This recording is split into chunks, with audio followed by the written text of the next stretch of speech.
My god. So I watched the F1 movie, the new one, in cinemas last night with my boyfriend because I really wanted to make a video on it because, oh my god, I'm a big F1 fan. Let me get my hat for you. Australian Grand Prix last year I went. I also have the hat from the year before that when I went, and I also have, so many hats and so many. Why am I not wearing an F? Should I be wearing an F1? Should I be wearing my Ferrari? Okay, I'm an Oscar Piastri fan, but I also have been a Ferrari fan because they have the longest history and they're super cool. And I got this at my first ever Grand Prix. It was insanely expensive and it's not even worth it because it's so thin. I also have my McLaren and Oscar Piastri jumpers, but this is the first one I found and I realized, why am I not wearing F1 merch for this video, honestly. There we go. Can you see it? Oh my god. That just ruined everything about the way it looked. Anyways, okay. Wait, now I need to... You guys can see it. Okay, now I'm a little bit tall. Okay. Oh, and I got the nails to match. Okay, where was I? I took a bunch of notes on my phone after I finished the movie, so we're just gonna get through it all. It's gonna be a little bit weird. I kind of just want to rant at you guys, talk about it, give a little bit of a review, but there is going to be spoilers in this video for this movie, so please do keep that in mind. I'm not going spoiler free. The movie starts with Sonny Hayes, who is played by Brad Pitt, which honestly, I don't want to get into the controversy of who Brad Pitt is too much, but I will say I don't like Brad Pitt, so it was hard to get into the movie at first, but we're gonna move on. This movie starts with Sonny Hayes winning Daytona, and then he gets roped back into F1 because he always just wants to win that one race and chase that high, but never got it in F1 when he had a bad crash. So in the 1960s, Sonny Hayes was a promising, or the most promising, race car driver until he had a horrific crash that got him out for the count. His old teammate Ruben has now owned Apex. Is it Apex C? What team do they own? I don't know if I'm gonna be able to find it. Yeah, I don't know what they drive for, but they drive for Apex. Yeah, Apex. And so Ruben is owning this F1 team that is not doing well at all, and they have 9 races to either win or give up. I don't know if this is actually... It's not a rule in F1.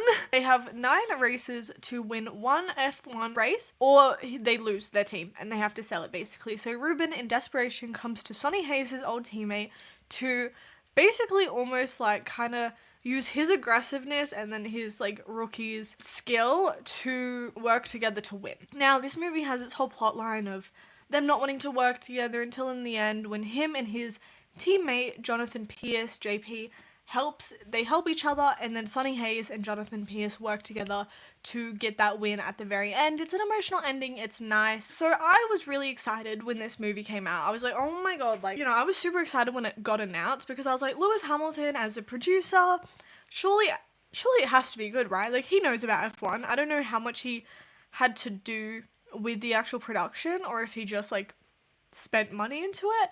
But I was figuring that Lewis Hamilton would have a little bit to do with it, hopefully. He's an F1 driver after all, so I hoped that it would work, but it was super unrealistic. I don't even know what to say about the unrealistic parts. It was just so unrealistic.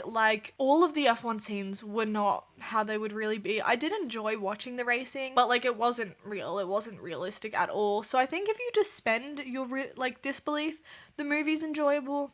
But I don't think if you're a super fan who wants to nitpick the actual movie on a realism scale, that it's going to be enjoyable. But I'm of the belief that a movie to be enjoyable does not need realism all the time. You can suspend realism for good story, and I do feel parts of this did kind of do that. I loved the pit crew girl. I really liked her. In one of the scenes, she dropped her thing and Pierce ran over it with his car at the pit stop, and after that she kept lifting it up high so it didn't get crushed. I did like her arc. I liked how she improved, and I guess we'll talk about the romance and the controversy about, what's her name? Let me look at the cast actually so I get their names correct. Okay, Kate. Kate is the technical director.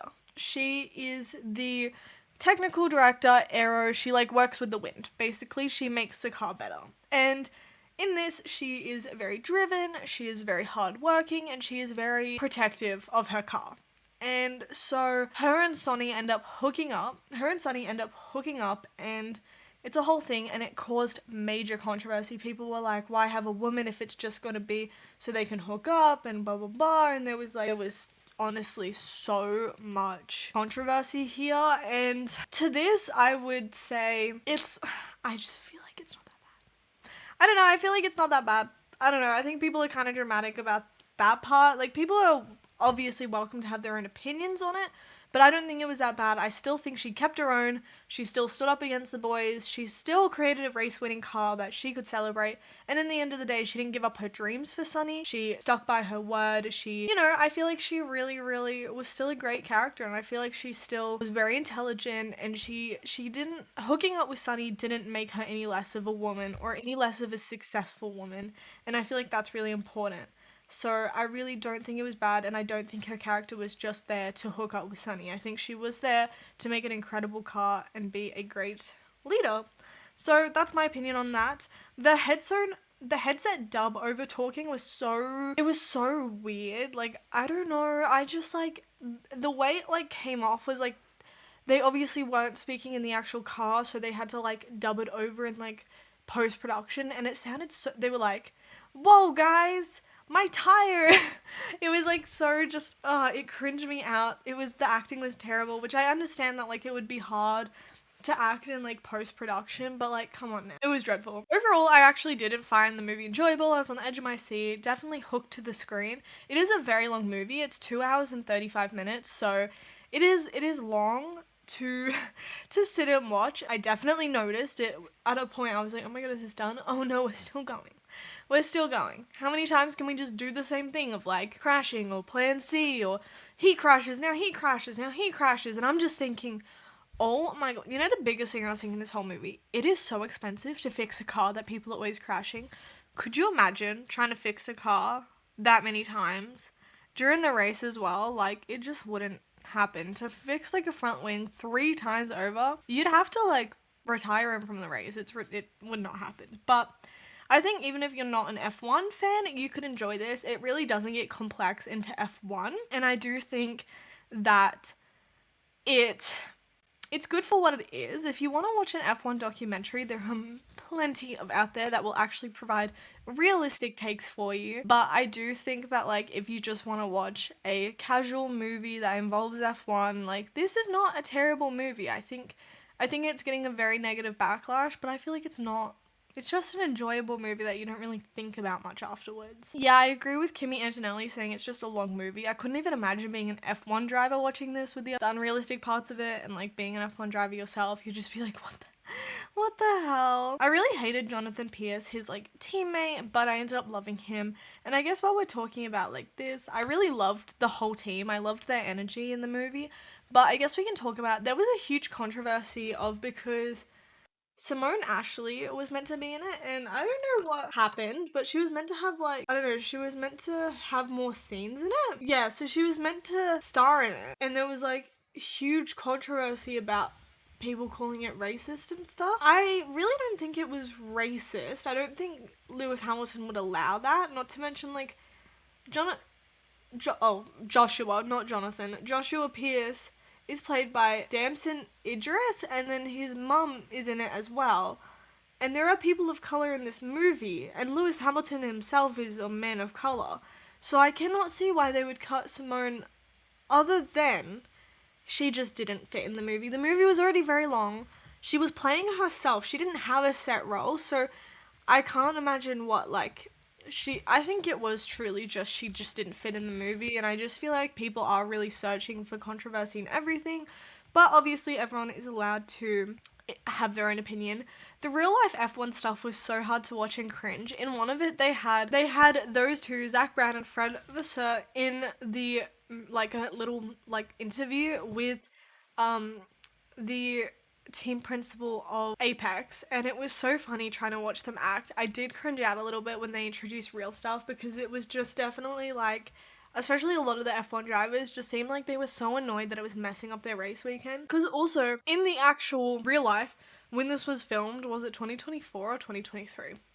When this was filmed, they actually had them at race weekends in the media pen on the track when the other cars weren't. Like, there was so much that, I don't know, I just feel like definitely interrupted the real life races, everything. So that's kind of all I have to say. Okay, here's my actual review. I don't think the controversy is as bad. I think it was blown out of proportion. I don't think the movie's terrible. I really don't think the movie's terrible.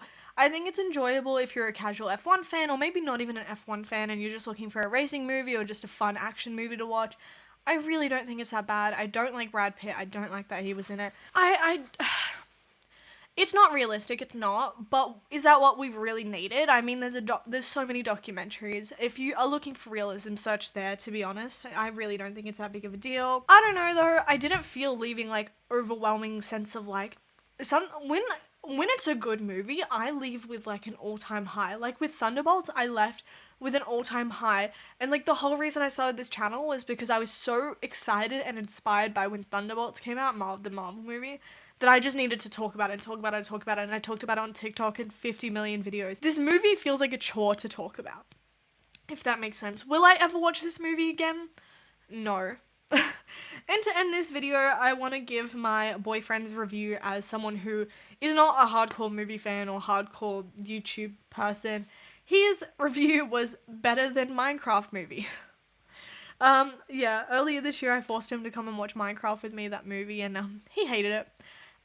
The poor guy. So, you know, his review was it was more enjoyable to watch with me than the Minecraft movie, which is obviously debatable. We'll be arguing about that later. But that is all, guys. Have you watched the F1 movie? Did you enjoy it? Do you plan on watching the F1 movie? And make sure to subscribe and like this video because I have many more videos to come. Bye!